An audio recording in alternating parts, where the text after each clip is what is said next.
Hello everyone, स्वागत है आप सभी का हमारे यूट्यूब चैनल सरजेट पे। आज के इस वीडियो में हम बात करने वाले हैं एक न्यू वैकेंसी के बारे में जो रिलीज की गई है नॉर्दर्न कोलफील्ड लिमिटेड की तरफ से। ये जो वैकेंसी है ये बेसिकली ट्रेनी की वैकेंसी भी रहने वाली है, जिसका डिटेल नोटिफिकेशन NCL की तरफ से रिलीज किया गया है। ठीक है, इसकी जो फॉर्म फिलिंग है वो भी स्टार्ट हो चुकी है।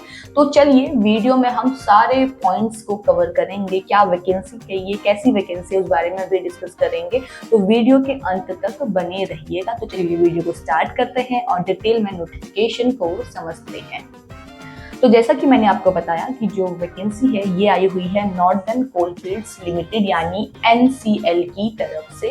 ये एक मिनी रत्न कंपनी है, ठीक है, जो यहाँ पे मेंशन आपको किया हुआ मिल जाएगा। अब यहाँ पे जो डिपार्टमेंट रहेगा आपका भर्ती विभाग का, ठीक है, ये दिया गया है आपको रिक्रूटमेंट डिपार्टमेंट की तरफ से ये वैकेंसी आई हुई है। अब यहाँ पे क्या वैकेंसी आई है उस बारे में हम बात करते हैं। तो यहाँ पे बेसिकली 2 पोस्ट है, नहीं 3 पोस्ट आपकी रहने वाली है, सॉरी 3 पोस्ट के लिए वैकेंसी आई हुई है। पहली रहेगी आपकी HEMM ऑपरेटर ट्रेनिंग, ठीक है, ये मैंने तभी आपको कहा ट्रेनिंग के लिए भी ये वैकेंसी है। तो यहाँ पे ये जो पोस्ट है ये ट्रेनिंग के लिए आई हुई है, यानी आपकी ट्रेनिंग टाइप की आप मान सकते हैं कि इसमें आपकी ट्रेनिंग जैसे कुछ होगी। ठीक है, HEMM ऑपरेटर, इसमें बहुत सारे ऑपरेटर हैं अंदर, मैं आपको बताऊंगी पोस्ट में जो अंदर अलग अलग इसमें आई हुई है वैकेंसी, तो वो मैं आपको बताऊंगी। सेकेंड आपका रहेगा पैरामेडिकल स्टाफ, इसके अंदर भी बहुत सारे हैं। एंड लास्ट है आपका ओवरसियर सिविल। ठीक है, तो ये 3 रहने वाली है। पहली है HEMM ऑपरेटर ट्रेनिंग, सेकंड है पैरामेडिकल स्टाफ एंड थर्ड है ओवरसियर सिविल। तो जो ये वैकेंसी है जो NCL है ये आपका लोकेटेड है सिलीगुड़ी डिस्ट्रिक्ट ऑफ मध्य प्रदेश में या सोनभद्र डिस्ट्रिक्ट ऑफ उत्तर प्रदेश में। 2 जगह ये सिचुएटेड है, लोकेटेड है। फर्स्ट है Siliguri district Madhya Pradesh and second है सोनभद्र डिस्ट्रिक्ट ऑफ उत्तर प्रदेश। वहाँ पे ये एक कंपनी आपकी लोकेटेड है, तो वहीं के लिए वैकेंसी आई हुई है। अब कुछ इंपॉर्टेंट डेट उनको हम कवर करते हैं। तो इसके लिए फॉर्म फिलिंग तो मैंने आपको बोल दिया स्टार्ट हो गई है, और वो कब से हुई है, वो 9 अप्रैल से स्टार्ट हो चुकी है। 1 मई जो है वो लास्ट डेट रहने वाली है फॉर्म के लिए अप्लाई करने की। तो 1 मई से पहले आप इसके लिए अप्लाई कर लें। 9 अप्रैल से इसकी फॉर्म फिलिंग स्टार्ट हो चुकी है। जिन्होंने अप्लाई कर लिया अच्छी बात है, जिन्होंने नहीं किया हुआ है वो हमारी वीडियो देख के इस पोस्ट के लिए अप्लाई कर सकते हैं, अगर आपके पास वो एजुकेशनल क्वालिफिकेशन है जो यहाँ पे मांगी गई है। अब हम आगे बात करेंगे कि क्या एजुकेशनल क्वालिफिकेशन मांगी गई है। अब देखिए ये है आपकी वैकेंसीज, ठीक है, ये ऊपर नीचे हो सकते हैं, टेंटेटिव है तो ऊपर नीचे हो सकती है। तो वैकेंसीज और पोस्ट नेम, पहली हमारी है HEMM ऑपरेटर ट्रेनिंग। इसके अंतर्गत बहुत सारी पोस्ट आई हुई है, जैसे डंपर ऑपरेटर, ये पूरी ट्रेनिंग की ही रहने वाली है। ठीक है, तो इसमें आप परमानेंट आपको पोस्ट नहीं मिलेगी, ट्रेनिंग की पोस्ट है, तो सारे ऑपरेटर की ही पोस्ट है। Dumper operator, grader operator, dozer operator, crane operator, pay loader operator, surface miner operator, तो सारी ट्रेनिंग की ही पोस्ट रहने वाली है। सारी जो पोस्ट है उसके अंदर जो वैकेंसीज है वो कैटेगरी वाइज आई हुई है, और टोटल वैकेंसीज आपकी यहाँ पे मेंशन की हुई आपको मिल जाएगी। लेकिन अगर हम बात करें टोटल इन सारे पोस्ट के लिए आई हुई वैकेंसीज की, तो वो है आपकी 472। ये ट्रेनी की वैकेंसी होने वाली है जो रहेगी ऑपरेटर की, और वैकेंसी है आपकी 472 वैकेंसीज आई हुई है। ठीक है, अब सेकंड बात करेंगे पैरामेडिकल स्टाफ के बारे में।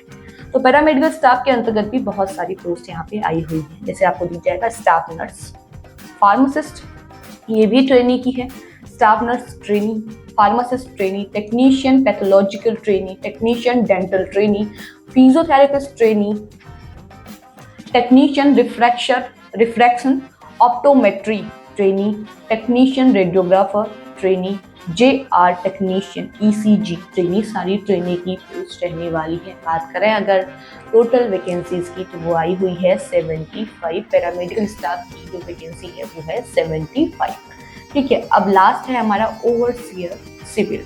तो इसके लिए जो वैकेंसीज हैं वो है आपकी 30 वैकेंसीज आई हुई हैं। कैटेगरी वाइज डिस्ट्रीब्यूशन आपको ये मिल जाएगा।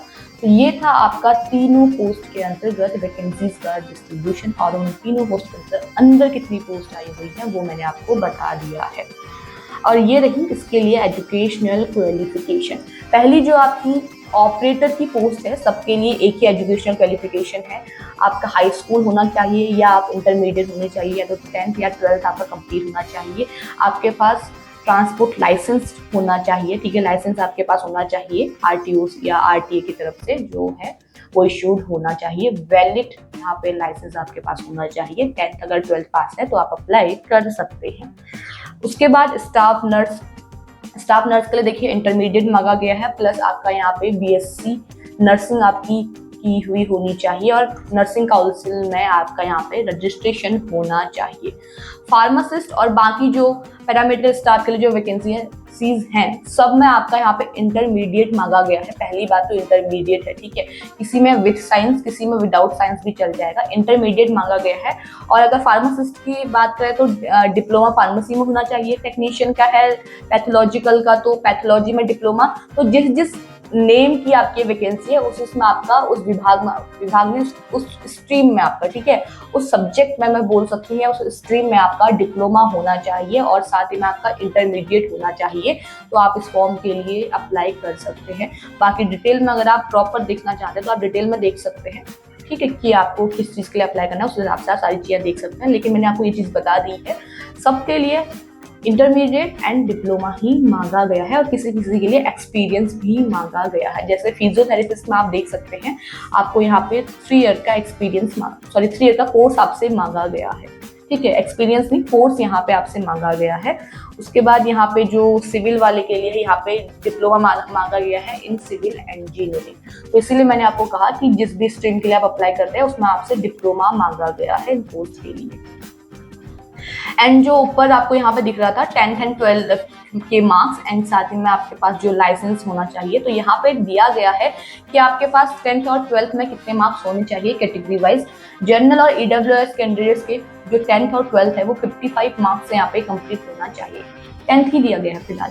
10th जो है आपका जनरल और ईडब्ल्यूएस वाले कैंडिडेट्स के लिए 55% से कंप्लीट होना चाहिए, ओबीसी वालों के लिए 50 एंड एससी और एसटी वालों के लिए 45। एनसीएल देख के कंफ्यूज ना हो, ये है नॉन क्रीमी लेयर, ठीक है, ये ओबीसी जो नॉन क्रीमी लेयर के अंतर्गत आते हैं वही ओबीसी में माने जाते हैं, तो उनको 50% कहा गया है और एससी एसटी वालों के लिए 45% यहाँ पे रखा गया है। और उसके बाद आपको यहाँ पे ये सारी जो डिसेबल कैटेगरी वाले जो है उसके लिए यहाँ पे कुछ कैटेगरीज दी हुई हैं, आप अपने अनुसार देख सकते हैं इसको। ये आपका रहेगा इस चार्ट पे पूरा ग्रेड पे कि किस पोस्ट के लिए कितना पे होने वाला है, तो उस हिसाब से आप अपनी बेसिक सैलरी यहाँ पे देख सकते हैं। और ट्रेनिंग पीरियड कितने साल का रहेगा वो भी यहाँ पे मेंशन किया हुआ है, तो हर किसी के लिए अलग अलग ट्रेनिंग पीरियड यहाँ पे रहने वाला है। अब बात करते हैं आपके एज क्राइटेरिया की। मिनिमम एज रखी गई है 18 ईयर्स एंड मैक्सिमम रखी गई है 30 ईयर्स, ठीक है, 18 to 30। उसके साथ ही आपको एज रिलैक्सेशन भी दिया जाएगा। जनरल कैटेगरी के लिए कोई एज रिलैक्सेशन नहीं होता है, ईडब्ल्यूएस के लिए भी नहीं होता है, एससी एसटी के लिए 5 ईयर्स का दिया गया है, ओबीसी के लिए 3 ईयर्स का, पीडब्ल्यूबीडी कैंडिडेट्स के लिए 10 ईयर्स का जो जनरल वाले हैं, ठीक है, और जो ओबीसी वाले हैं पीडब्ल्यूबीडी कैंडिडेट्स 13 ईयर्स का, और जो एससी एसटी वाले हैं उनको 15 ईयर्स का। एक्स सर्विसमैन के लिए भी दिया गया है यहाँ पे 3 ईयर का एक्सपीरियंस, 3 ईयर का जो एज रिलैक्सेशन है वो दिया गया है एक्स सर्विसमैन के लिए। तो ये था आपका एज रिलैक्सेशन। उसके बाद आपका इस पोस्ट के लिए रिजर्वेशन भी अप्लाई होने वाला है। अगर आप एससी एसटी ओबीसी वाले कैंडिडेट्स हैं, अगर आप ईडब्ल्यूएस वाले कैंडिडेट्स हैं तो आप इस पोस्ट के लिए अप्लाई कर सकते हैं विद रिजर्वेशन, तो आपको उसका फायदा होने वाला है, ठीक है, आप रिजर्वेशन का फायदा इसमें उठा सकते हैं। उसके बाद एप्लीकेशन फी कि आपको इस पोस्ट के लिए अप्लाई करने के लिए कितने रुपए खर्च करने, कितनी फी देनी है। तो जनरल और ओबीसी और ईडब्ल्यूएस वाले कैंडिडेट्स, जनरल ओबीसी और ईडब्ल्यूएस के लिए 1000 रुपये फीस है, जीएसटी चार्जेस 180 है, तो हो गया आपका 1180 रुपये फीस आपको पे करनी है। एससी एसटी ईएसएम जो एक सर्विसमैन है और पीडब्ल्यूबीडी डिपार्टमेंटल कैंडिडेट्स के लिए कोई फीस नहीं रखी गई है, तो फीस पे करनी है सिर्फ जनरल ओबीसी और ईडब्ल्यूएस वाले कैंडिडेट्स को ही। सिलेक्शन प्रोसीजर क्या रहेगा उस बारे में बात करते हैं। पहले है फॉर HEMM ऑपरेटर, फिर हम पैरामेडिकल के लिए बात करेंगे, देन हम ओवरसीयर के लिए बात करेंगे। तो पहला जो आपका ऑपरेटर के लिए यहाँ पे है, तो आपका CBT होने वाला है, कंप्यूटर बेस्ड टेस्ट रहेगा। ठीक है। 100 मार्क्स का ये पेपर होने वाला है। सीबीटी होगा 100 मार्क्स का होगा, ठीक है, और ऑब्जेक्टिव ये पेपर होगा आपका, और आपको 90 मिनट्स का टाइम दिया जाएगा इस पेपर को करने के लिए। 90 मिनट्स का टाइम दिया जाएगा और 100 मार्क्स का ये पेपर आपका होने वाला है। No negative marking, no penalty for wrong answer, कोई पेनल्टी नहीं पड़ने वाली है रॉन्ग आंसर के लिए। 1 मार्क्स का 1 क्वेश्चन होने वाला है। पेपर जो होगा वो बाइलैंग्वेज होगा, इंग्लिश और हिंदी दोनों में आपको ये पेपर देखने को मिलेगा, ठीक है। तो ये जो पेपर है आपका 100 मार्क्स का होगा, बाइलैंग्वेज होगा, no negative marking and 1 marks का 1 क्वेश्चन होने वाला है। 90 मिनट्स का आपको टाइम दिया जाएगा। जो सिलेबस है वो नीचे मेंशन किया हुआ है इसी पीडीएफ में, कुछ देर बाद हम उस बारे में भी बात करेंगे। अब सेकंड है आपका पैरामेडिकल, उसी के साथ ओवरसियर का भी दिया हुआ है, दोनों का साथ में ही इसमें दिया हुआ है। इस पोस्ट के लिए भी सीबीटी होने वाला है। 100 मार्क्स का पेपर होगा, 90 मिनट्स का आपको टाइम दिया जाएगा। और जो ये पेपर है ये सेक्शन ए और सेक्शन बी में कन्वर्ट होगा, यानी डिफरेंशिएट होगा, बटा हुआ होगा, ठीक है। सेक्शन ए की बात करते हैं, फिर सेक्शन बी की बात करेंगे। सेक्शन ए में है जो आपको क्वेश्चन आएंगे वो आएंगे आपके टेक्निकल नॉलेज से, ठीक है। जिस भी स्ट्रीम में आपका डिप्लोमा है या आपने क्वालिफिकेशन की हुई है उसी की टेक्निकल नॉलेज आने वाली है। सेक्शन ए रहेगा आपका टेक्निकल नॉलेज का, और उसमें आपके 70 मल्टीपल चॉइस क्वेश्चंस आएंगे। उस टॉपिक से आपके 70 क्वेश्चंस आने वाले हैं। बाकी के जो 30 क्वेश्चंस बच जाते हैं वो सेक्शन बी से आएंगे, और उसमें आपका सब्जेक्ट रहेगा general knowledge, general awareness, reasoning, verbal mental ability, quantitative aptitude, ठीक है। इसके जो ये आपको मैंने सब्जेक्ट बताए, general knowledge, general awareness, reasoning, verbal mental ability and quantitative aptitude, इसके अंतर्गत आपके 30 क्वेश्चंस आने वाले हैं। रॉन्ग आंसर के लिए कोई पेनल्टी नहीं पड़ने वाली है। 1 मार्क्स का 1 क्वेश्चन होने वाला है। पेपर आपका ये भी बाइलैंग्वेज रहेगा, हिंदी इंग्लिश दोनों ही आपको पेपर देखने को मिलेगा। तो पेपर होगा 100 मार्क्स का, और सेक्शन ए और सेक्शन बी में बटा हुआ होगा, चाहे पैरामेडिकल स्टाफ के लिए हो चाहे ओवरसियर के लिए हो, वो आपको यहाँ पे दिख जाएगा। उसके बाद हम नीचे सिलेबस के बारे में भी बात करेंगे। अगर हम बात करें एग्जामिनेशन सेंटर की, तो वो एप्लीकेशन फॉर्म में ही आपके मेंशन होंगे, ठीक है। जब आप फॉर्म भरेंगे तो आप अपने हिसाब से अपना सेंटर चूज कर सकते हैं, जो आपको नजदीक पड़ेगा उस हिसाब से आप देख सकते हैं। अब यहाँ पे आपके मिनिमम मार्क्स की हम बात करते हैं कि जो आपका 100 मार्क्स का पेपर होता है उसके लिए किस कैटेगरी को कितने मिनिमम मार्क्स यहाँ पे रखे गए हैं। तो जनरल और ईडब्ल्यूएस कैटेगरी को 100 में से 50 मार्क्स तो लेके ही आने हैं, ये आपके मिनिमम क्वालिफाइंग मार्क्स हैं, ठीक है, जो आपके कट ऑफ मार्क्स रहते हैं। SC, ST, ESM यानी एक्स सर्विसमैन, OBC और PWBD कैंडिडेट्स को 40 मार्क्स लेके आने हैं। ये आपके मिनिमम कट ऑफ मार्क्स रहने वाले हैं। इथे आपके क्वालिफाइंग मार्क्स, इतने मार्क्स तो आपको लेके ही आने पड़ेंगे अगर आप इन कैटेगरी से बिलोंग करते हैं, उस हिसाब से आप देखिए। फिर जनरल इंस्ट्रक्शंस दिए हुए हैं कुछ कैंडिडेट्स के लिए, आप इन्हें अच्छे से पढ़ लें, क्योंकि आपको पता होना चाहिए जिस भी पोस्ट के लिए आप अप्लाई कर रहे हैं कि कुछ चीज़ें आपको उसके बारे में पता होनी चाहिए। हाउ टू अप्लाई, कैसे कैसे अप्लाई करना है, वो सारी चीज़ें यहाँ पे दी हुई हैं। ऑफिशियल वेबसाइट आपको दी हुई है, इसी पे जाके आपको स्टेप बाय स्टेप यहाँ पे ही सारी प्रोसेस जो है वो बता दी गई है, उस हिसाब से आप अप्लाई कर सकते हैं। क्या क्या डॉक्यूमेंट अप्लाई होंगे किस किस पोस्ट के लिए, उसकी लिस्ट भी यहीं पे मेंशन की हुई है। तो जिस भी पोस्ट के लिए आप अप्लाई करें यहाँ पे वो लिस्ट देख लें, उसी हिसाब से आप डॉक्यूमेंट ऑनलाइन एप्लीकेशन फॉर्म में अपलोड करेंगे। सारी चीजें यहीं पे ही दी हुई हैं।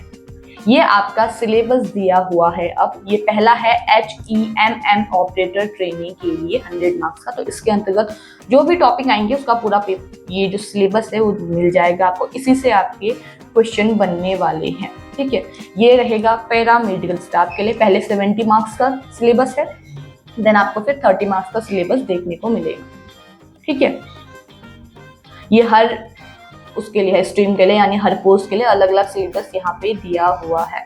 तो ये डिटेल सिलेबस आप इसमें देख सकते हैं, जिस भी पोस्ट के लिए आप अप्लाई करते हैं उस हिसाब से आप इसमें ये चीज़ें देख सकते हैं, ठीक है। तो ये था आपका डिटेल नोटिफिकेशन जिसमें आपका सिलेबस भी मेंशन किया हुआ है, साथ ही में जो रिलीज किया गया है NCL की तरफ से, यानी नॉर्दर्न कोलफील्ड्स लिमिटेड की तरफ से, ठीक है। तो इसके लिए अगर आप अप्लाई करना चाहते हैं तो लास्ट डेट रहने वाली है आपकी 1 मई। तो 1 मई से पहले पहले आप इस पोस्ट के लिए अप्लाई कर लें। सारी ट्रेनिंग पोस्ट रहने वाली है, सबका ट्रेनिंग पीरियड भी मेंशन किया गया है इस ही नोटिफिकेशन में। तो अगर आप अप्लाई करना चाहते हैं तो अप्लाई कर सकते हैं। अप्लाई करने का लिंक जो है वो आपको हमारे डिस्क्रिप्शन बॉक्स में मिल जाएगा, वहाँ से आप डायरेक्टली अप्लाई कर सकते हैं। लेकिन अप्लाई करने से पहले इस डिटेल नोटिफिकेशन को डाउनलोड कर लें, अच्छे से पढ़ लें, तब ही आप अप्लाई करें। अब डाउनलोड कहाँ से करेंगे तो डोंट वरी, उसके लिए भी आपको जो लिंक है वो आपको हमारे डिस्क्रिप्शन बॉक्स में मिल जाएगा। वहां से इस नोटिफिकेशन को डाउनलोड करें, अच्छे से पढ़ें, क्या क्या डॉक्यूमेंट फिल करने हैं, कैसे कैसे फॉर्म फिल करना है, सारी चीजें इस डिटेल नोटिफिकेशन में बताई हुई हैं। तो इसे एक बार डाउनलोड करें, देन ही आप इस पोस्ट के लिए अप्लाई करें। बाकी ऐसे ही गवर्नमेंट जॉब से जुड़ी हुई जितनी भी इंफॉर्मेशन आती हैं उनसे कनेक्ट रहने के लिए आप हमारे चैनल को जरूर सब्सक्राइब करें। और अगर आपको ये वीडियो पसंद आई है तो इसे लाइक एंड शेयर कीजिएगा। Thank you.